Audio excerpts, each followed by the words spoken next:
Para mí es un placer y una verdadera satisfacción presentar personalmente a Rafael Gómez Ramos, realmente conocido por todos y catedrático de Historia del Arte de la Universidad de Sevilla y un verdadero especialista en toda su dimensión del arte cristiano medieval y concretamente más sobre el mundo pues en torno a la conquista de Sevilla, la arquitectura alfonsí, que es uno de los grandes títulos de su gran tesis, renovada continuamente por muchísimas informaciones y puestas al día, y en general todo lo que es el arte en torno al siglo XIII y siguiente, por tanto, todo lo que supone el arte mudéjar en Sevilla y su extensión en Andalucía y todo el marco nacional.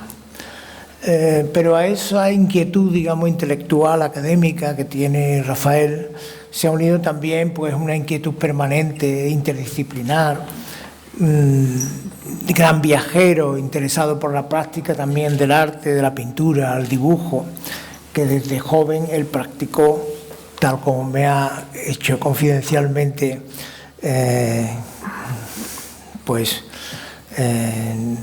su interés por el plasmar, por el reflejar, por el analizar, por hacer dibujo en definitiva.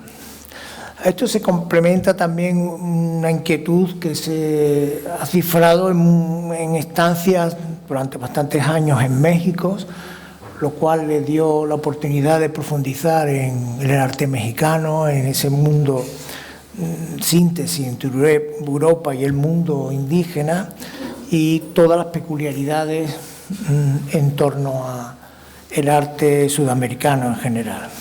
Gran viajero, con estancias en México, como digo, en Estados Unidos, gran viajero por Europa para conocer el arte coetáneo del mundo medieval que tanto le ha interesado, en Francia, en Alemania, y también dentro de sus innumerables publicaciones, artículos, observaciones,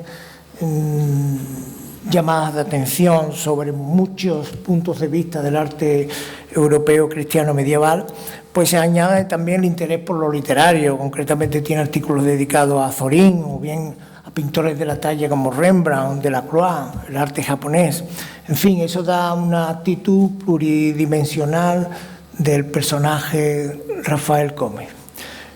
Y esa actitud inquieta y exploradora la ha hecho acercarse también a muchos aspectos, a veces imprevisibles o curiosos, como tanto del arte oriental como occidental.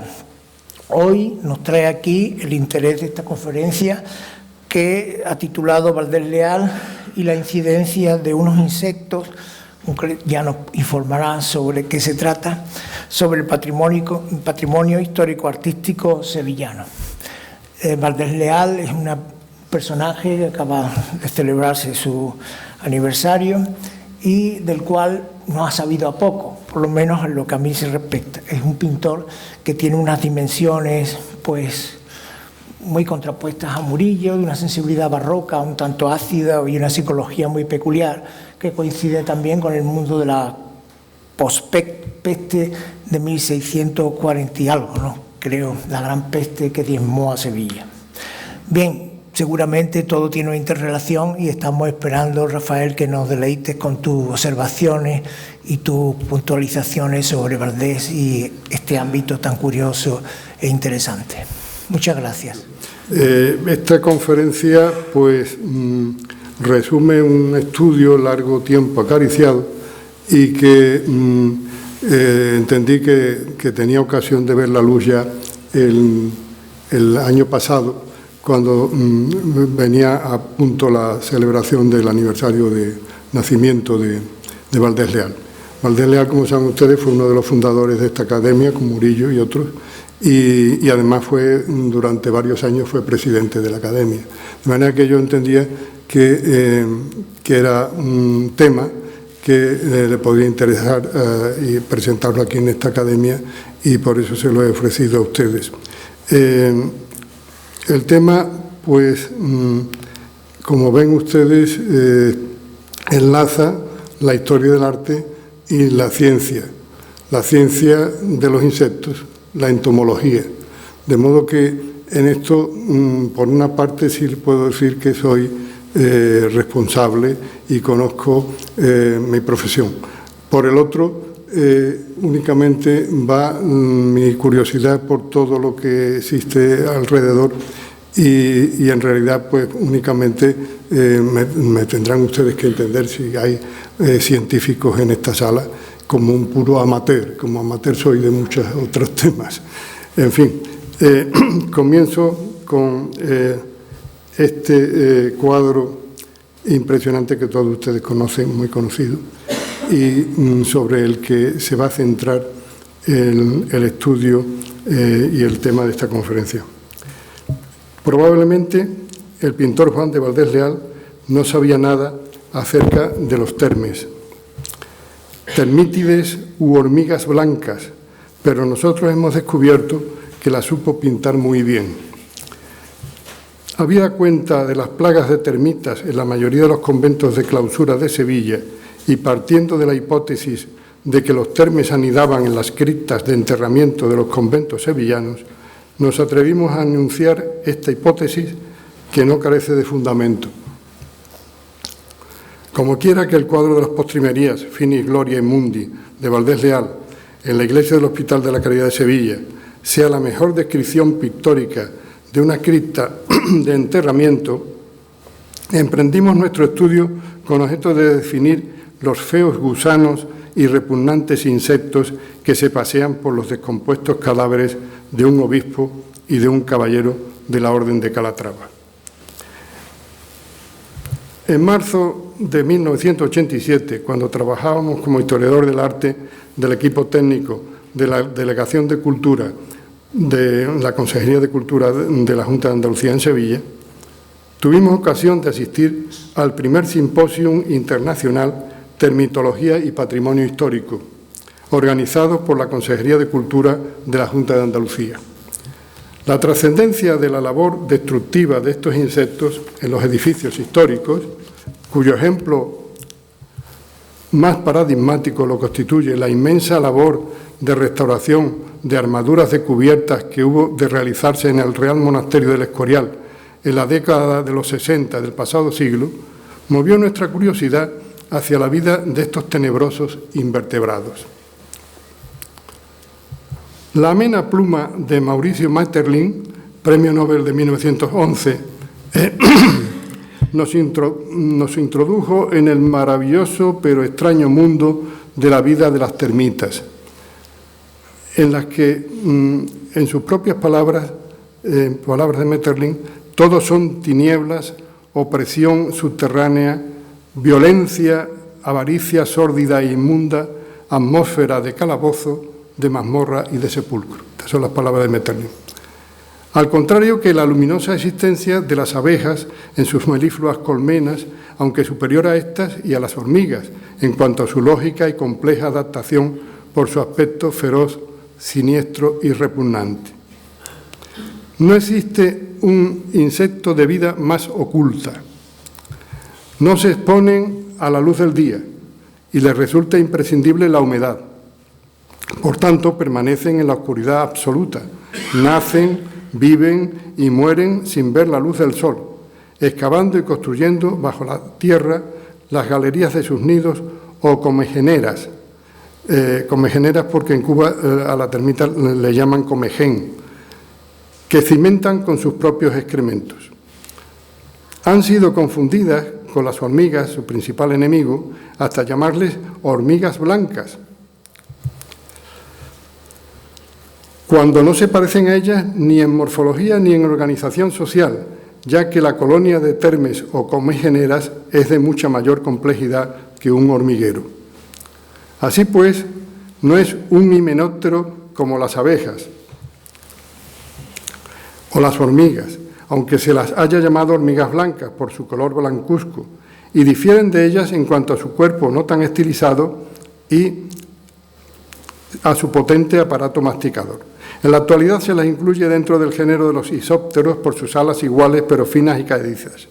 Dentro de la colonia se distinguen dos tipos de individuos: los estériles, encargados de la construcción, alimentación y defensa de la comunidad que integra el nido, y los fértiles, cuya misión es perpetuar la especie.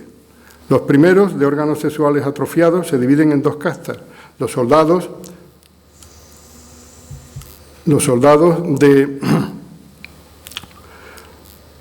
de cabeza fuerte y poderosas mandíbulas, y los obreros más numerosos que se ocupan de la construcción y mantenimiento del termitero, cuidando de las larvas y de la reina.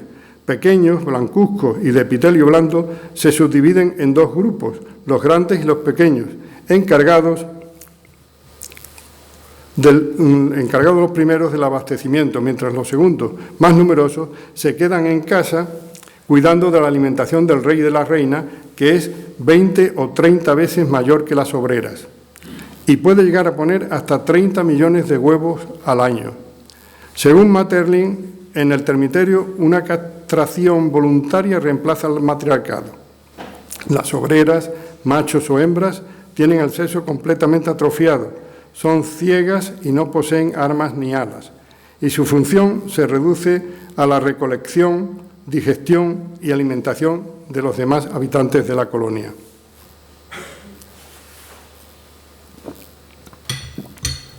La casta de las fértiles se dividen en macrópteras, braquípteras y ápteras.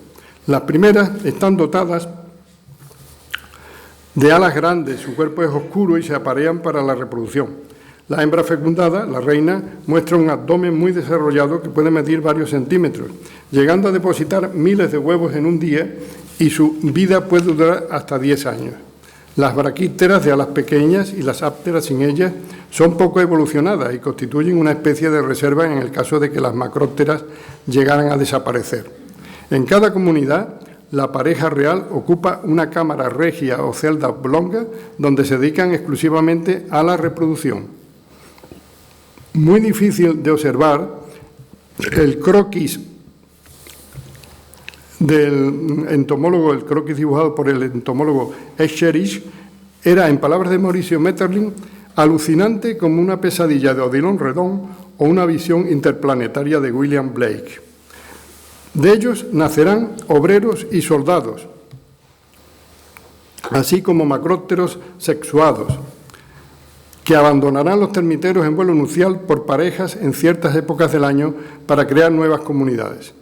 Hallado el nuevo refugio, se arrancarán las alas antes de excavar el nido para enterrarse de por vida, ya que el apareamiento se realiza siempre bajo tierra.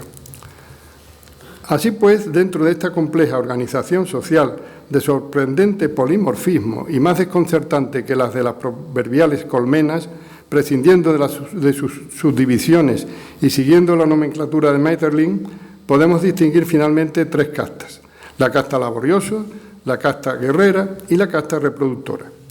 Curiosamente, un ejemplo de la casta laboriosa de estos insectos, una termita obrera, aparece dibujada con gran maestría en el Tratado de Natura Rerum, escrito entre 1237 y 1240, del dominico belga Santo Tomás de Cantemplé, que vivió entre 1201 y 1270. Discípulo de San Alberto Magno en Colonia, incluido dentro del famoso Codex Granatensis de la Universidad de Granada. En la tercera viñeta del folio 81,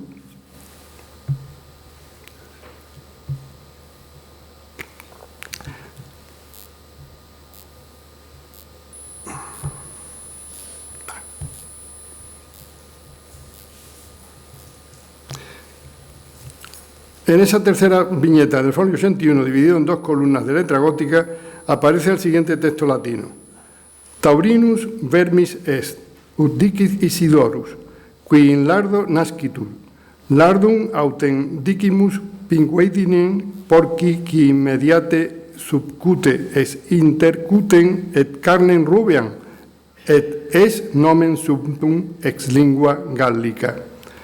Que traducido al castellano nos dice así: la termita, Taurinus, es un gusano, como dice Isidoro, que nace en el lardo, y llamamos lardum a la grasa del cerdo que hay bajo la piel del cerdo, entre la piel y la carne rosada. El nombre está tomado de la lengua francesa. Resulta chocante que ahora veamos a los termes atacando también a los cerdos, y podrá parecer alguna extravagancia de las enciclopedias y bestiarios medievales.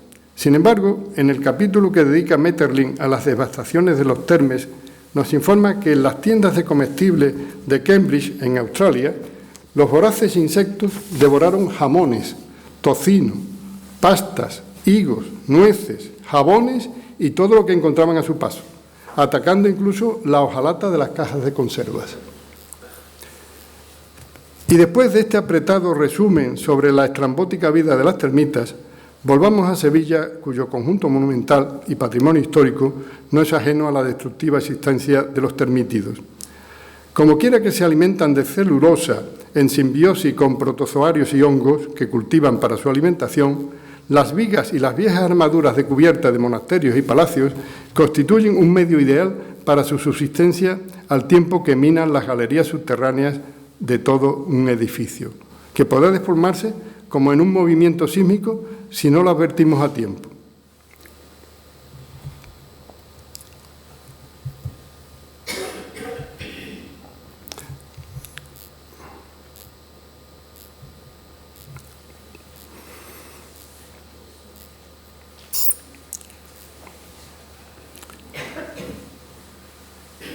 La ciudad de Sevilla, por su clima cálido y húmedo, reúne las condiciones propicias para los termes cuya voracidad se ha percibido en distintas plagas sufridas en el siglo XX.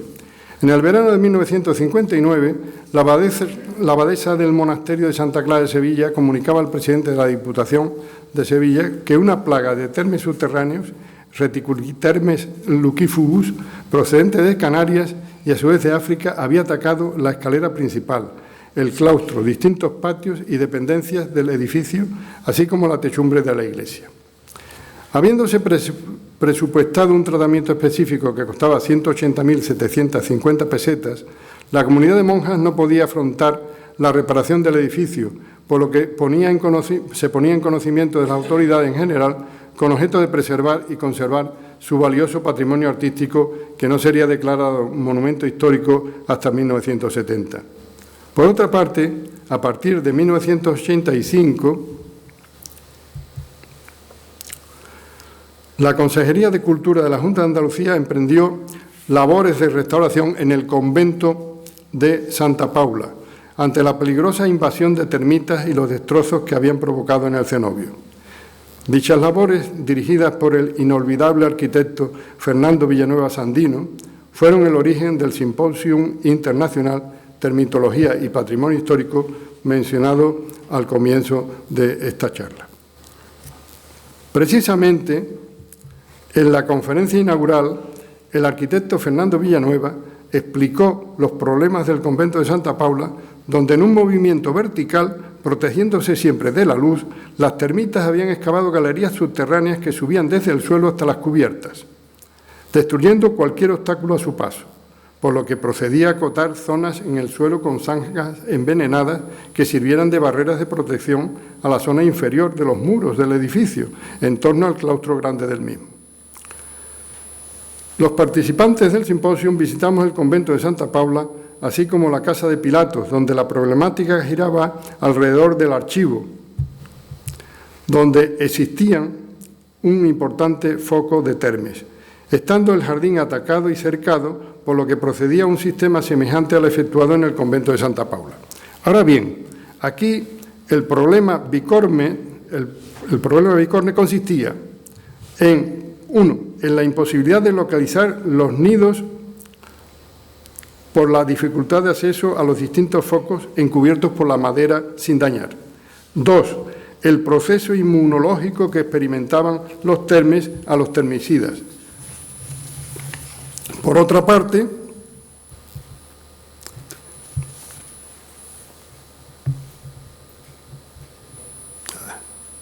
que no se ve.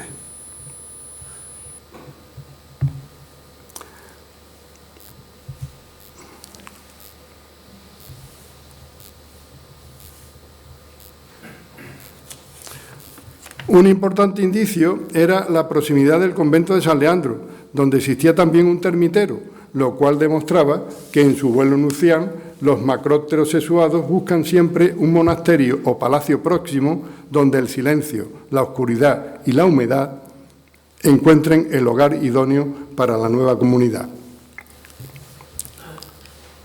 Durante los 3 días del Congreso pudimos conocer los problemas que presentan las termitas con ponentes venidos desde la India, Australia, Estados Unidos, Brasil, Venezuela, Túnez, Arabia Saudí, Alemania y Francia.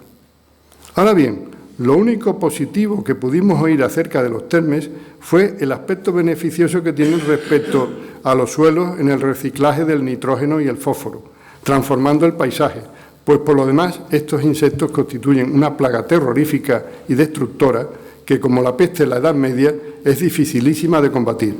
De tal manera que a veces en Francia se procedió a la quema de retablos de las iglesias como única solución. De todos modos, en síntesis, podemos destacar brevemente algunas conclusiones. 1. El clima húmedo y cálido de Sevilla, al igual que ciertas regiones de Australia, es el más propicio para el desarrollo de colonias de termes, pues necesitan para vivir entre 20 y 36 grados centígrados. 2. Los termes son seres inteligentes que crean anticuerpos ante los insecticidas, por lo cual la estrategia química no ha de ser la única estrategia. 3. Con frecuencia resulta prácticamente imposible determinar la ubicación de los nidos en su origen, siendo más probable observar y comprobar la existencia de los nidos satélites. 4. No solo las condiciones de humedad relativas, sino la relación del mal estado de la estructura de las armaduras de cubierta a causa del mal estado de los tejados provoca la constante humidificación de los materiales, vigas, pares, etcétera, con lo cual las termes o los termes sí tienen siempre unas condiciones favorables para su subsistencia en un determinado lugar. 5. Las colonias del Lucifugus reticulitermes suelen medir entre unos 3 o 4 milímetros, frecuente en Andalucía y particularmente en Sevilla, se localizan lejos de donde se formó el nido inicial. Finalmente, en la mesa redonda del último día se concluyó que para la construcción de un nuevo edificio el suelo debe estar totalmente tratado y cubierto con insecticidas, rodeado de conductos provistos con la misma tierra ya tratada, así como también las paredes exteriores, impidiendo la entrada de los termes, además de una revisión periódica no solo del edificio, sino también de los árboles, plantas y flores de su proximidad. Claro es que esta fue la propuesta del entomólogo Mr. Lenz de Canberra, donde las casas deben estar previamente tratadas antes de su venta, pues en Australia, donde obviamente no hay edificios muy antiguos, existe un control estatal contra las plagas de termes. Entre todas las ponencias, nos interesó particularmente la del investigador francés Daniel Lebrun, en la que, tras exponer en breve la organización de la colonia, con su pareja real, larvas, así como obreros y soldados estériles, explicó que las larvas se desarrollan en adultos alados o en obreros, mientras que la pareja real alada es reemplazada a su muerte por larvas adultas, o sea, reproductores secundarios o neotécnics. De tal modo que los nuevos métodos de control consisten en investigar la formación de las castas y su comportamiento. Habiéndose descubierto que los individuos alados producen una hormona juvenil, que llaman JH, hormona juvenil, que resulta el factor clave en la diferenciación de las castas. Como quiera que el aumento o la disminución del factor JH determina la formación de individuos estériles, puede obtenerse en laboratorio un factor JH natural o sintético que obtenga una morfogénesis anormal entre las castas, toda vez que esta hormona juvenil, JH, estimula asimismo la reproducción de huevos en la reina. Por consiguiente, el uso de sustancias anti-JH contribuye a la disminución de la actividad reproductora, 30 millones de huevos al año por término medio, o incluso a la esterilización de las reinas.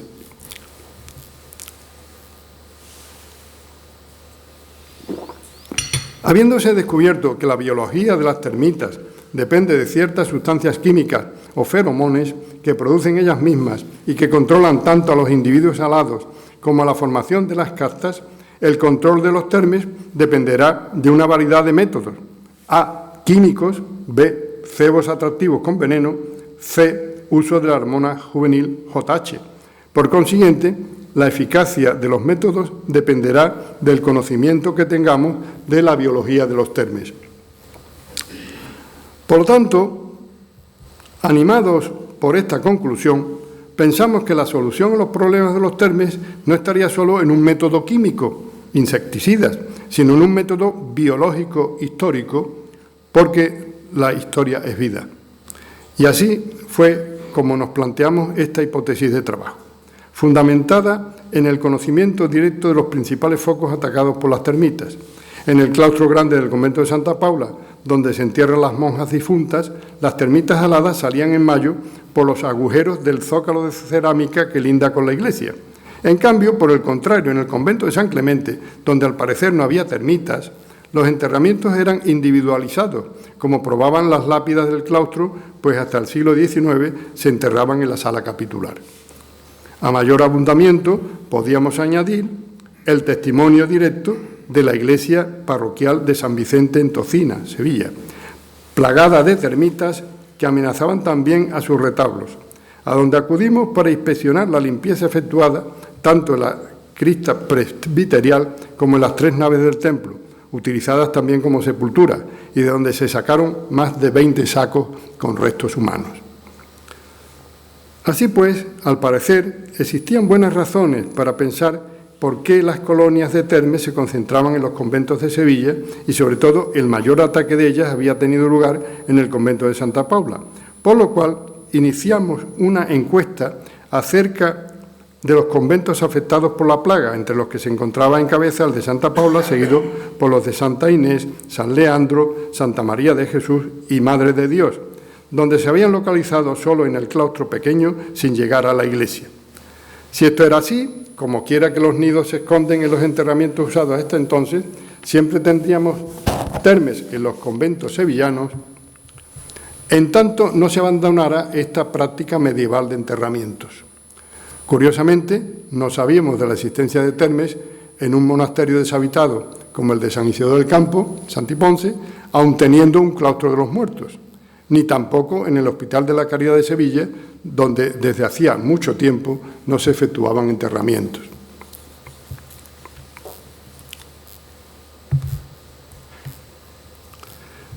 Desde que Antonio Palomino, en su vida de Juan de Valdés Leal, mencionó sus cuadros del Hospital de la Caridad de Sevilla y, sobre todo, los jeroglíficos del tiempo y de la muerte, con un cadáver corrompido y medio comido de gusanos que causa horror y espanto al mirarlo, los historiadores del arte hemos continuado describiendo en semejantes términos a los nauseabundos invertebrados, pues ciertamente, ante tal naturalismo, algunos nos taparíamos la nariz creyendo que aquello que vemos huele a muerto. Y así fue como Ceán Bermúdez nos narró la anécdota de que Murillo, al ver el lienzo de los cadáveres de la Iglesia de la Caridad, dijo a Valdés: compadre, este cuadro no se puede mirar sino con las manos en las narices. Antes, el ilustrado Pons dijo que Valdés había representado unos esqueletos pintados y enfrente expresó aquel famoso cadáver corrompido y lleno de gusanos que causa horror al verle. Claro es que la contemplación de tan espantosa escena rememora en todo cristiano las palabras del Eclesiastés: vanidad de vanidades y todo vanidad. ¿Qué saca el hombre de todo el trabajo con que se afana debajo de la capa del sol? Al final, todo será pasto de los gusanos. Los jeroglíficos de las postrimerías, situados a los pies de la iglesia del Hospital de la Santa Caridad, representan el colofón del programa iconográfico realizado por Murillo y la mejor expresión del pensamiento de Miguel Mañara, reflejado en su discurso de la verdad. Mientras que en el Ictu Oculi el esqueleto apaga la llama de la vida en un abrir y cerrar de ojos sobre los símbolos de la monarquía y la jerarquía eclesiástica y los libros que representan la sabiduría pisando las armas y el globo terrestre, en el Finis Gloriae Mundi, bajo la bóveda de una oscura cripta, 3 cadáveres descompuestos esperan el juicio final, representado por una mano llagada que sostiene una balanza cuyos platillos sostienen los símbolos del pecado y de las buenas obras, con los rótulos respectivos, ni más ni menos.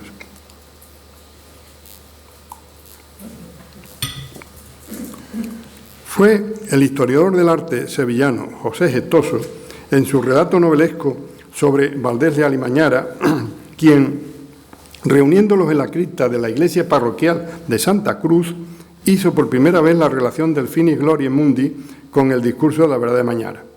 Aunque se haya atribuido a López Martínez la relación del texto con los jeroglíficos de la muerte, lo cierto es que Gestoso se adelantó en más de 30 años. Más tarde, con posterioridad, en su documentada biografía de Valdés Leal, describe magistralmente lo más horripilante de la pintura en estos términos. En el predado márcanse ya los estragos de la putrefacción. En el fondo de sus hundidas y negras órbitas distínguense ya trabajosamente los párpados, la nariz y los labios carcomidos, van ya descubriendo los huesos. Las abiertas fauces dejan ver la blanca dentadura y alrededor de la cabeza hundida sobre el pecho pulula un enjambre de gusanos al par que sobre la blanca seda de la mitra y de las vestiduras resaltan negras y repugnantes alimañas. Pasto de gusanos son también las partes del cuerpo que deja descubiertas la pluvial capa. Ciertamente, la descripción de Gestoso sigue punto por punto todo un párrafo del capítulo 4 del discurso de la verdad, cuando dice: mira una bóveda, entra en ella con la consideración y ponte a mirar a tus padres o a tu mujer si la has perdido, o los amigos que conocías. Mira qué silencio, no se oye ruido, solo el roer de las carcomas y gusanos solamente se percibe, y el estruendo de pajes y lacayos. ¿Dónde están? Acá se queda todo. Repara las alhajas del Palacio de los Muertos, algunas telarañas son. Y la mitra y la corona, también acá la dejaron. Por aquellos años, Augusto Mayer, el gran tratadista de la pintura española, se solazaba en observar los guantes del obispo completamente agujereados por los gusanos, y más tarde se limita a mencionar la acertada alegoría de la futilidad de las glorias mundanas con los cadáveres en descomposición de un obispo y un caballero de la Orden de Calatrava, que fue terminada en 1672, y verdaderamente insuperable por su realismo. Por otra parte, Guichot, al analizar los jeroglíficos de la muerte, cita la regla de la muy humilde hermandad de la hospitalidad de la Santa Caridad de Sevilla, redactada por Miguel Mañara en estos términos que no olvidan a los repugnantes gusanos. Ponderar la brevedad de la vida, la muerte ciega y que todo se acaba, pintar el riguroso trance de la muerte y que la mayor grandeza para en gusanos. No han faltado los historiadores que, buscando antecedentes medievales, han relacionado a los tres cadáveres con la leyenda de los tres vivos y los tres muertos, mientras el gran iconólogo Jan Białostocki nos sorprende en el párrafo siguiente. El primer cuadro se titula Finis Gloriae Mundi y representa el interior de un sepulcro donde hay tres cadáveres en diversos estados de descomposición, en tres sarcófagos abiertos situados entre huesos y cráneos y entre los que se mueve una serpiente. Sin embargo, con posterioridad, Duncan Kinkead, Jonathan Brown o Julián Gallego se detienen en analizar la composición del Finis Gloriae Mundi, pero no prestan mayor atención a los nauseabundos gusanos. Ahora bien, serán Enrique Valdivieso y Juan Miguel Serrera quienes en su completa monografía del Hospital de la Caridad de Sevilla hagan una apurada y exacta descripción del horripilante cuadro en los siguientes términos. El fin de la gloria del mundo se ejemplifica en el interior de una cripta funeraria donde aparece en primer término el cadáver de un obispo en su ataúd, descompuesto y corroído por repugnantes insectos. Obsérvese que mencionan el cadáver descompuesto del obispo, pero no mencionan a los repugnantes gusanos, sino a los devoradores insectos. De modo que es la primera vez que se hace la distinción entre un vermes y un insecto, ya que resulta fácil, por otra parte, confundir a los blancuzcos termes obreros con los gusanos. La misma mención a los insectos leemos en su historia de la pintura sevillana. Curiosamente, en dos historias de la pintura barroca española se mencionan concisamente los dos cadáveres en descomposición sin incidir en la presencia de los insectos.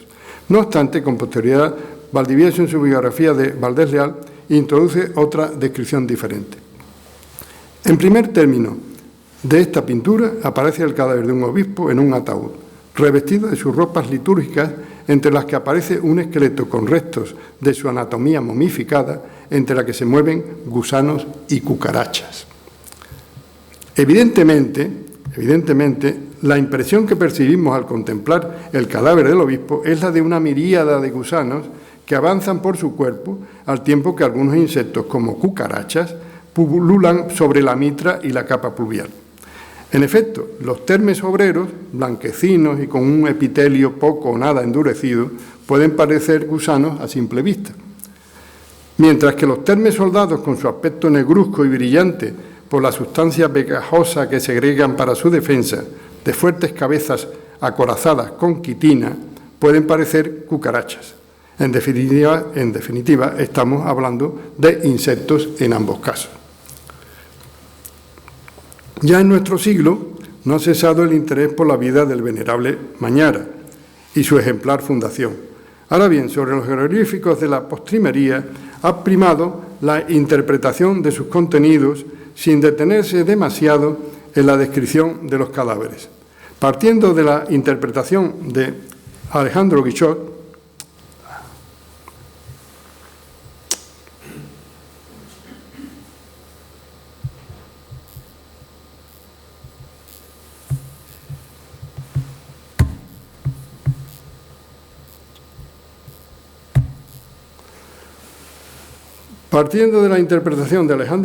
sobre la balanza que sostienen sus respectivos platillos los símbolos de las buenas y de las malas obras, o de los vicios y de las virtudes, las diferentes versiones han oscilado sobre su equilibrio, significado en los letreros ni más ni menos.